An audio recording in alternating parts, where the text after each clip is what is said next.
Silakan duduk kembali. Saya akan khotbah tentang kekhawatiran. Salah satu hal yang membuat orang Kristen tuh gak bertumbuh imannya adalah kekhawatiran. Dalam Markus 4 ayat 18-19 kita baca sama-sama yuk. 3, 2, 1. Dan yang lain ialah yang ditaburkan di tengah semak duri. Itulah yang mendengar firman itu. Lalu kekhawatiran dunia ini dan tipu daya kekayaan dan keinginan-keinginan akan hal yang lain masuklah menghimpit firman itu sehingga tidak berbuah. Saudara, salah satu hal yang membuat orang Kristen gak bertumbuh imannya adalah kekhawatiran dunia ini, tipu daya kekayaan dan keinginan-keinginan sekalipun mereka sering dengar firman gitu kurang lebih. Firman ditaburkan, jadi benih itu ditaburkan, sempat tumbuh tapi gak pernah berbuah, stuck. Why? Karena khawatir, karena tertipu oleh kekayaan, dan karena hidupnya penuh dengan keinginan-keinginan yang tidak terkendali. Kita kupas yuk, kekhawatiran dalam bahasa Yunaninya itu merimnai, yang berasal dari kata merizo, yang punya pengertian itu terbagi atau terpecah. Artinya gini, orang tuh kalau hidup dalam kekhawatiran pasti stres, gelisah, pikirannya gak tenang. Pasti pikiran jalan terus kemana-mana, akibatnya sulit fokus, sulit tidur. Orang kalau hidupnya khawatir, itu bahkan tuh bisa khawatir hal-hal yang belum tentu terjadi. Anak baru lahir, dia udah susah tidur mikirin nanti anaknya kalau nikah sama orang yang gak baik gimana. Anak baru lahir. Banyak kekhawatiran yang sebenarnya nggak punya dasar, tapi orang bisa khawatir. Ada orang yang takut ini, takut itu, khawatir ini, khawatir itu. Gimana kalau begini, gimana kalau begitu? Hidupnya gelisah. Saya pikir cuma orang miskin yang perlu khawatir, tapi ternyata banyak orang kaya yang hidup dalam kekhawatiran. Dalam Ayub 20 ayat 22 dibilang gini, dalam kemewahannya yang berlimpah-limpah, ia penuh khawatir. Ia ditimpa kesusahan dengan sangat dahsyatnya. Wow, banyak orang kaya yang meski hidup dalam kelimpahan, saya lihat mereka hidup penuh kekhawatiran dan kesusahan. Dikatakan gini, yang mendengar firman itu, lalu kekhawatiran dunia ini dan tipu daya kekayaan dan keinginan-keinginan akan hal lain masuk menghimpit firman itu sehingga tidak berbuah. Nah, tidak berbuah dalam bahasa Yunaninya tuh punya pengertian kemandulan rohani. Kekhawatiran dunia, tipu daya kekayaan dan keinginan-keinginan membuat orang tidak bisa bertumbuh imannya, mandul rohaninya. Meskipun mereka tahu firman, dengar firman, rajin ibadah, kok bisa? Makanya gak heran, orang ikut Tuhan, kenal Yesus, dengar khotbah jutaan kali, udah jadi Kristen puluhan tahun, tapi kelakuannya gak berubah, karakternya tetap jelek. Kok bisa? Tahu firman tapi gak dihidupi. Why? Kekanak-kanakan, udah kenal Tuhan puluhan tahun, udah pelayanan. Tapi kalau marah sama orang meledak-ledak, gak bisa kuasai diri. Bantet imannya, dikit-dikit takut, dikit-dikit khawatir. Kita akan bahas, apa sih kekhawatiran dunia, apa sih tipu daya kekayaan, dan keinginan-keinginan yang membuat orang Kristen gak bertumbuh atau mandul secara rohani. Yang pertama kita bahas kekhawatiran dunia. Kekhawatiran dunia ini apa saya renungin? Saya ingat langsung dalam Matius 6. Yesus bahas tentang hal kekhawatiran. Di ayat ke-25 Yesus bilang begini. Karena itu aku berkata kepadamu, janganlah khawatir akan hidupmu, akan apa yang hendak kamu makan atau minum. Janganlah khawatir pula akan tubuhmu, akan apa yang hendak kamu pakai. Bukankah hidup itu lebih penting daripada makanan, dan tubuh itu lebih penting daripada pakaian? Sampai situ dulu. Kekhawatiran dunia bicara soal kekhawatiran akan kebutuhan hidup. Saya waktu lagi ngerenungin firman ini, tiba-tiba hari-hari ini tiba-tiba Tuhan tuh ngomong tentangnya ayat 26 yang jarang saya baca. Yang saya biasa skip, saya cuma baca di yang paling bawah. Tuhan ingetin justru ayat ini, pandanglah burung-burung di langit. yang tidak menabur, tidak menuai, tidak mengumpulkan bekal dalam lumbung, namun diberi makan oleh Bapamu yang di sorga. Bukankah kamu jauh melebihi burung-burung itu? Coba pikirin. Kita lihat burung di udara. Dia orang benar-benar dipelihara Tuhan. Dia gak pernah nyiram tuh pohon. Dia cuma terbang, nyantol di dahan ini, dia makan. Gitu kan ya. Kupu-kupu dan lain-lainnya. Dikatakan Tuhan tuh kasih perbandingannya, lu lihat tuh burung. Nah hidup kita seringkali tuh sama Tuhan tuh transaksional. Saya harus lakukan ini buat Tuhan, baru Tuhan harus lakukan ini buat saya. Kita kan gitu ya. Saya udah nabur, Tuhan harusnya berkati usaha saya. Saya udah bayar perpuluhan, harusnya Tuhan memberkati usaha saya tambah kaya. Makanya gak heran, orang Kristen kalau nabur terus tiba-tiba malah dapat kesusahan, yang disalahin tuh gerejanya. Kayaknya gereja ini bukan tanah yang subur buat saya gitu kan. Saya nabur ke situ, usaha saya malah bangkrut gitu misalnya. Karena kita selalu sama Tuhan itu transaksional. Ketika saya baca ini, burung-burung di langit ini gak bikin apa-apa loh. Hidupnya cuma terbang sana, terbang sini, makan tidur. Tapi Tuhan pelihara. Dan Yesus bilang gini, bukankah kamu jauh melebihi burung-burung itu? Artinya gini, burung aja Tuhan pelihara, apalagi kamu gitu loh. Kamu lebih berharga. Ayat 28 bilang gini, mengapa kamu khawatir akan pakaian? Perhatikanlah bunga bakung di ladang yang tumbuh tanpa bekerja dan tanpa memintal. Namun aku berkata kepadamu, Salomo dalam segala kemegahannya pun tidak berpakaian seindah salah satu dari bunga itu. Saya tuh kalau terbang kemana-mana, Israel terutama, saya paling kagum tuh lihat bunga-bunga yang cantik-cantiknya luar biasa. Yang di Indonesia tuh kita gak pernah lihat gitu. Yang warnanya bisa ajaib-ajaib dan berbagai warna tuh ada. Warna hitam ada. Bayangin ada bunga warna hitam. Warna biru ada, hijau ada, kuning. Saya bingung gitu, kok bunga bisa warnanya begini, bentuknya cantik-cantik. Saya flower lover, jadi amazed gitu kalau lihat bunga tuh cakep. Nah, bayangin, Salomo tuh raja terkaya yang mungkin gak ada lawannya. Tapi Yesus bilang, Salomo dengan segala kemegahannya gak ada baju yang sebagus dari bunga-bunga yang Tuhan bikin gitu loh. Tuhan tuh mau kasih, Yesus tuh ngajarin kita bahwa gini, kalau rumput di ladang yang hari ini ada dan besok dibuang ke dalam api aja, dipelihara Tuhan, didandanin Tuhan, apalagi kita. Kita tuh mesti ngerti gini, kita tuh berharga buat Tuhan. Karena itu Yesus datang dan mati buat kita. Yesus gak datang buat mati buat burung dan bunga di padang loh. Yesus datang dan mati buat saya dan saudara. Katakan, saya berharga. Saya berharga bagi Allah. Saya gak tahu hidup Anda, mungkin di keluargamu kamu merasa kamu gak berharga karena bagi orang tuamu kamu gak berharga. Mungkin orang tuamu kalau marahin kamu selalu ngomong kata-katanya tuh yang gak enak, bilang kamu tuh anak gak diuntung, kamu tuh gak penting. Bersyukurlah buat orang-orang yang punya orang tua yang baik. Come on, tapi banyak anak-anak yang punya orang tua yang ngomongnya selalu gak enak. Bikin kita ngerasa kita nih gak ada harganya. Apalagi anak-anak yang terlahir di keluarga besar yang anaknya banyak dan kita anak yang paling gak disayang. Yang ngerti bilang amin. Apakah cuma saya di sini yang pernah ngerasain itu? I don't know. Tapi sehingga sulit buat kita ngerti ayat ini. Buat kita ngerti bahwa aku tuh berharga loh. Bahwa Tuhan tuh gak bakal ninggalin aku. Tuhan gak bakal biarin aku kelaparan. Tuhan tuh kalau bisa ngomong sama kita hari ini dengan bahasa kita sehari-hari, mungkin Tuhan akan ngomong gini. Saya catat di sini. Kamu khawatir apa sih? Apa sih yang Tuhan gak kasih sama kamu? Lihat semua yang kamu miliki hari ini. Apakah Tuhan gak memberikan yang kamu butuhkan? Waktu Tuhan lagi ngajarin saya tentang ini, saya tuh kebayang saya punya suami yang luar biasa baik. Bukan berarti dia gak pernah nyebelin ya, gue kasih tahu ya.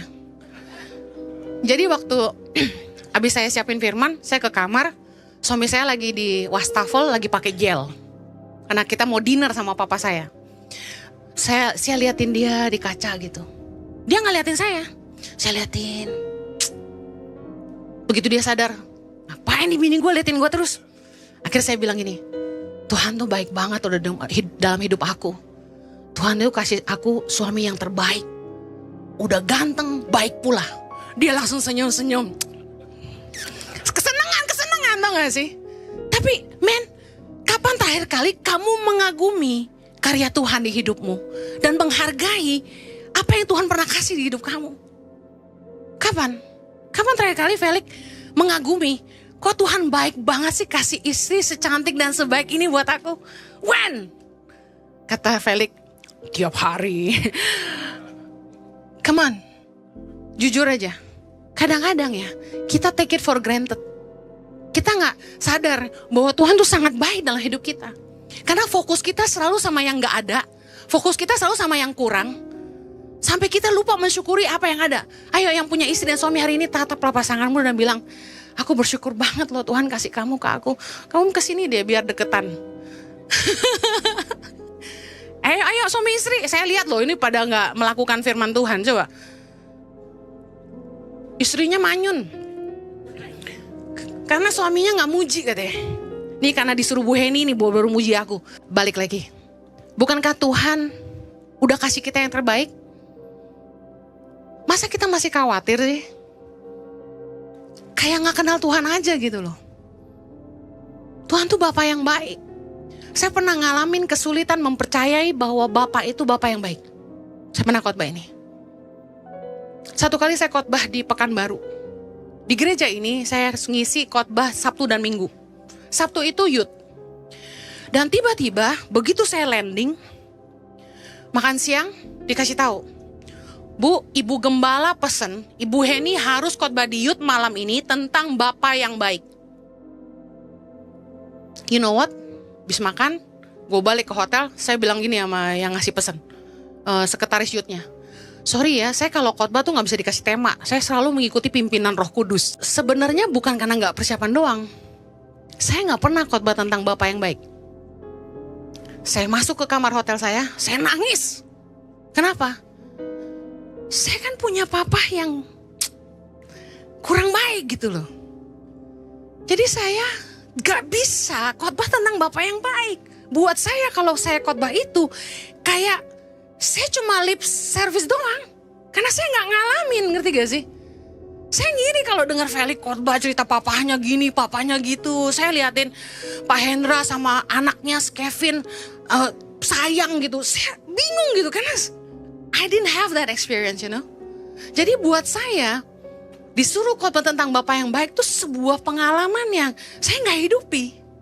Saya nangis, saya doa, saya bilang, Tuhan saya gak bisa khotbah ini. Saya bilang, saya tahu Engkau baik. Engkau mencukupkan segala yang aku butuhkan. Tapi gak tahu cara khotbahnya, ngerti gak sih? Karena saya orang yang khotbah tuh harus dari hidup saya, pengalaman hidup saya. Oh saya nangis sejadi-jadinya, saya mau kasih tahu. Saya ngalamin, Tuhan itu Bapa terbaik di hidup saya. Bapa yang gak pernah tinggalin saya dan gak pernah gagal dalam hidup saya.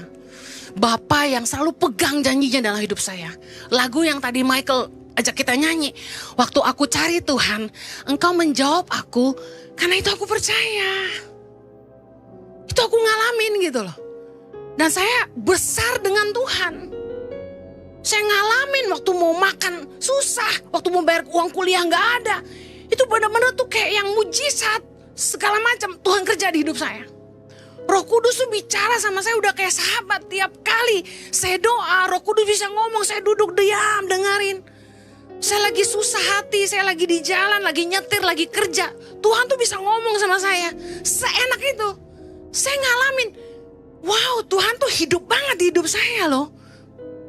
Dia Bapa yang baik. Saya cuma ngalamin itu secara spiritual. Tapi secara real, sulit.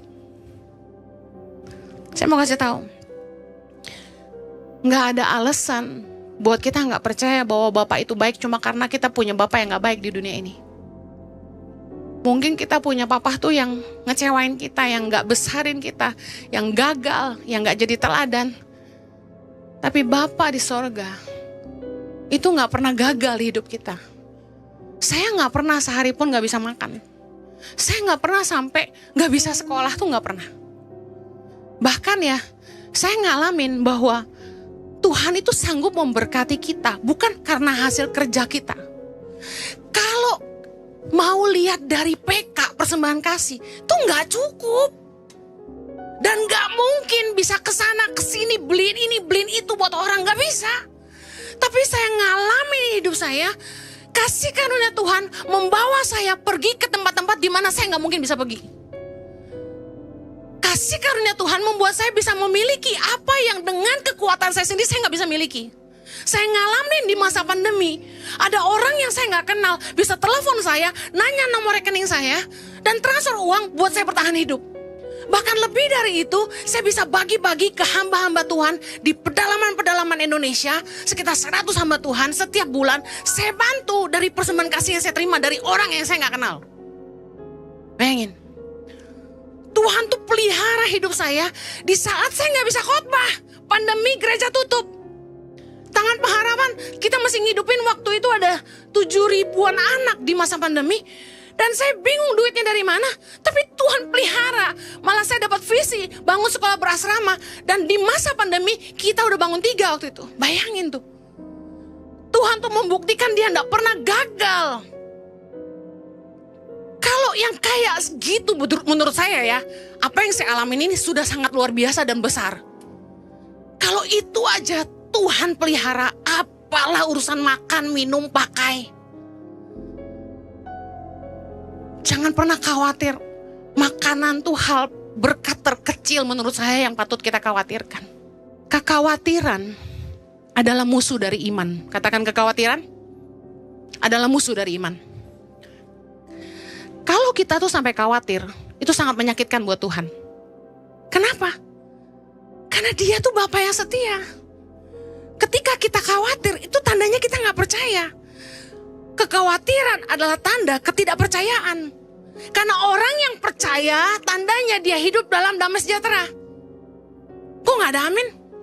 Coba lihat istri-istri yang susah tidur waktu suaminya gak pulang-pulang. Itu tanda apa? Karena tidak percaya. Suami gue tidur sama siapa malam ini ya? Pulang ke rumah siapa ya? Lagi di hotel mana ya? Gak tidur dia, stres. Waktu Pak Jojo pelayanan keliling Indonesia dalam dan luar negeri, saya di rumah sendirian, tidur-tidur aja. Karena percaya. Bersyukurlah wanita-wanita yang nikah sama laki-laki yang mungkin gak terlalu ganteng, gak terlalu kaya, tapi bisa dipercaya. Saya mau kasih tahu, khawatir tanda tidak percaya. Jangan karena kebutuhan kita gak punya iman. Yesus ngajarin gini dalam Matius 7. Hal pengabulan doa. Ayat 7 bilang gini, mintalah maka akan diberikan kepadamu. Carilah maka kamu akan mendapat. Ketoklah maka pintu akan dibukakan bagimu. Karena setiap orang yang meminta, menerima, dan setiap orang yang mencari mendapat, dan setiap orang yang mengetuk pintu baginya pintu dibukakan. Kalau kita baca segitu aja, akan ada yang bilang sama saya gini, Bu Heni, buktinya banyak doa saya yang gak dijawab Tuhan. Yes? Kita lanjut ayat 9. Adakah sama-sama seorang daripadamu yang memberi batu kepada anaknya jika ia meminta roti, atau memberi ular jika ia meminta ikan? Ayat 11. Jadi jika kamu yang jahat tahu memberi pemberian yang baik kepada anak-anakmu, apalagi Bapamu yang di sorga, ia akan memberikan yang baik kepada mereka yang meminta kepadanya. Yesus mau bilang ini, masa manusia yang jahat aja pasti berjuang untuk bisa kasih yang terbaik buat anak-anaknya? Apalagi Bapa di sorga. Masalahnya gini. Seringkali yang Tuhan kasih gak cukup baik buat kita. Kok Tuhan gak jawab-jawab? Sebenarnya Tuhan udah jawab. Cuma Tuhan gak selalu jawab seperti yang kita mau. Dulu satu kali saya pernah doa minta, Tuhan, saya pengen dong punya lahan besar, punya asrama. Ini bener, udah lama banget sebelum dapat visi bangun sekolah berasrama. Saya pengen punya tempat dapur besar, bisa punya asrama, gedung perempuan, gedung laki-laki, bangun sekolah di situ. Bayangin, saya pernah minta itu sama Tuhan. Sebelum Tuhan kasih visi bangun sekolah berasrama. Tahu gak Roh Kudus jawab apa? Roh Kudus gak jawab. Saya tiba-tiba didatangi orang yang bilang gini, Bu Heni, saya butuh bantuan ibu. Saya butuh tangan pengharapan, bantu saya. Oh ya, ada apa? Saya punya masalah, Bu. Ibu bisa ikut saya ke Nias? Oke, siap, saya ikut. Saya berangkat ke Nias sama dia. Guess what? Dia punya lahan gede, 2 hektar kalau nggak salah, apa 5 hektar saya lupa. Dia punya sekolah berasrama, gedung laki-laki sendiri, gedung perempuan sendiri. Pegawainya 30 atau berapa saya lupa. Ada busnya, ada dapurnya gede kayak dapur catering. Ada ruang makan gede banget, sekolah. Ada ruang buat bikin furniture, kelas bikin carpenter gitu. Ada ruang fitness, wih gede banget. Pokoknya amazing. Saya duduk sama dia di sana, apa yang terjadi? Mereka krisis keuangan. Pegawai terlalu banyak, sementara anak yang tertinggal di panti asuhan itu sisa 30. Operasional udah 80-an juta dengan anak 30. Mahal sekali. Apa yang Tuhan jawab saya sebenarnya? Tuhan mau kasih saya lihat, yang kamu minta ini kamu gak tahu harga bayarnya. Punya tempat makin besar pengeluarannya. Dan waktu itu tangan pengharapan gak sanggup. Jadi Tuhan itu gak selalu jawab instan. Tuhan biasanya jawab dengan banyak hal.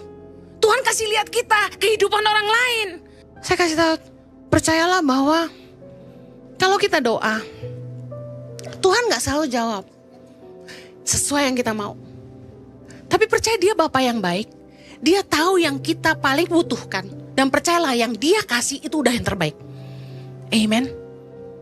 Makanya kalau jomblo-jomblo anak muda tuh kalau doa minta jodoh, bilang gini, bukan yang terbaik menurut saya. Karena anak muda zaman sekarang listnya 50. Tuhan, saya pengen jodoh yang kayak gini. Kalau saya jadi Tuhan, lu ngaca gitu. Enggak. Yang terbaik dari Tuhan aja. Amen. Banyak kali kita pikir uang itu menjadi sesuatu yang paling utama di hidup kita. Karena sebenarnya kekhawatiran di hidup ini dominasinya paling banyak tuh soal duit. Betul gak? Duit tuh selalu jadi masalah. Memang kita butuh uang di hidup ini. Tapi Yesus ngajarin kita gak boleh jadi hamba uang. Yesus bilang gini, hati-hatilah terhadap segala ketamakan. 1 Timotius 6 ayat 9-10. Tapi mereka yang ingin kaya terjatuh ke dalam pencobaan, ke dalam jerat dan ke dalam berbagai-bagai nafsu yang hampa dan yang mencelakakan, yang menenggelamkan manusia ke dalam keruntuhan dan kebinasaan. Ayat 10, karena akar segala kejahatan ialah cinta uang. Sebab oleh memburu uanglah beberapa orang telah menyimpang dari iman dan menyiksa dirinya dengan berbagai-bagai duka. Hidup memang butuh uang, tapi kita gak boleh jadi hamba uang. Mari jadi anak yang percaya bahwa bapaknya pasti pelihara. Karena gini, kekhawatiran membuat kita itu fokusnya kepada perkara-perkara duniawi. Coba fokus kita itu bukan soal makan, minum, pakai. Kita fokusnya kepada janji Tuhan di hidup kita. Kita fokusnya bahwa Tuhan itu Bapa yang baik, yang gak akan pernah biarin saya. Kita fokusnya percaya kepada Tuhan yang pasti akan buka jalan kalau memang itu kehendaknya. Percaya bahwa kalau Tuhan yang kasih visi, pasti dia penyedia. When there is vision, there is always provision. Kita selalu fokusnya kepada firman, bukan kepada kebutuhan. Kita pasti gak akan hilang iman. Karena waktu kita lihat kenyataan, kurang ini, kurang itu. Tapi kalau kita belajar mempercayai deklarasi terus janji Tuhan hidup kita. Saya kasih tahu, saya pernah khotbah tentang gini. Saya kalau mau lihat kenyataan anak-anak yang saya sekolahkan hari ini, apakah mereka semuanya oke? Enggak banget. Ada yang saya udah kuliahin gak mau ke pedalaman. Saya kayak merasa, kok sia-sia banget nih gue. Gue dedikasi hidup gue buat tangan pengharapan nih. Let's say 19 tahun. Begitu udah lulus kuliah nih, anak malah gak mau ke pedalaman. Terus ada yang saya harapin jadi pemimpin yang begini dan begitu, berintegritas, takut akan Tuhan. Tapi udah gede-gedenya lupa bahwa kita sekolahin dia untuk apa. Kadang-kadang putus asa. Ini gak semua anak ya. Saya cuma bicara beberapa yang menurut saya merasa gagal. Saya merasa, wow, apa bener nih yang gue kerjain? Kalau kita tuh lihat keadaan, kadang-kadang kita lose faith, kita hilang iman karena keadaan. Tapi waktu saya mulai menguatkan kepercayaan saya lagi sama Tuhan, Tuhan yang panggil saya, dia setia. Kalau Tuhan bilang, Henny, selamatkan generasi. Henny, lahirkan 1000 pemimpin bagi Indonesia yang berintegritas, takut akan Tuhan, mencintai rakyat. Saya percaya, dia yang suruh saya, dia yang akan menggenapi janjinya. Amen. Kalau kita ingat janji Tuhan, kita fokus sama firman, iman kita bangkit. Ingat baik, fokus dan prioritas kita kepada perkara-perkara dunia yang membuat fokus kita nggak lagi tertuju kepada Tuhan dan firman, janji Tuhan dalam hidup kita. Itu yang mematikan iman di hati kita. Jangan khawatir, karena kekhawatiran adalah tanda ketidakpercayaan. Jangan lihat apa yang kurang. Jangan lihat apa yang gak sesuai sama maunya kita. Doa-doa yang kayaknya Tuhan gak jawab. Coba lihat hidupmu hari ini. Udah bersyukur belum? Fokus gak ke apa yang sebenarnya kamu gak sadari. Kadang-kadang orang tuh gak sadar dia punya istri yang baik. Istri yang memang yang terbaik yang Tuhan kasih. Dia selingkuh sana sini. Sadar-sadar istrinya udah tua. Tapi tetap setia di samping dia. Kita gitu. Kita cari yang menurut kita, ini gak oke nih, gue sukanya kayak gini, gue sukanya kayak gitu, gue sukanya kayak gini. Kita sampai-sampai gak sadar bahwa, enggak, Tuhan udah kasih yang terbaik loh buat kita. Amen. Matius 6 ayat 33, saya tutup dengan ini. Tetapi, sama-sama baca, carilah dahulu kerajaan Allah dan kebenarannya, maka semuanya itu akan ditambahkan kepadamu. Di dalam ayat ini, Yesus menegaskan fokus kita harusnya kemana? Fokus kita harusnya bukan kepada kebutuhan. Fokus kita harusnya kepada janji Tuhan. Kepada firman Tuhan. Kalau kita cari dahulu kerajaan Allah, bicara soal kehendak Tuhan di hidup kita. Dan kebenarannya, itu firmannya. Maka semua yang kita butuhkan, Tuhan pasti tambahkan. Bukan dicukupkan, ditambahkan. Jadi lebih dari apa yang kita pikirkan. Makanya gak heran, hari ini kalau Anda sadar kasih karunia Tuhan, kok bisa ya aku ada di titik hari ini. Tuhan kasih lebih daripada apa yang sebenarnya aku udah buat di hidup aku. Makanya kita akhirnya sadar bahwa hidup kita ini cuma karena kemurahan Tuhan. Matius 6 ayat 34 bilang ini, sebab itu janganlah kamu khawatir akan hari besok. Karena hari besok mempunyai kesusahannya sendiri.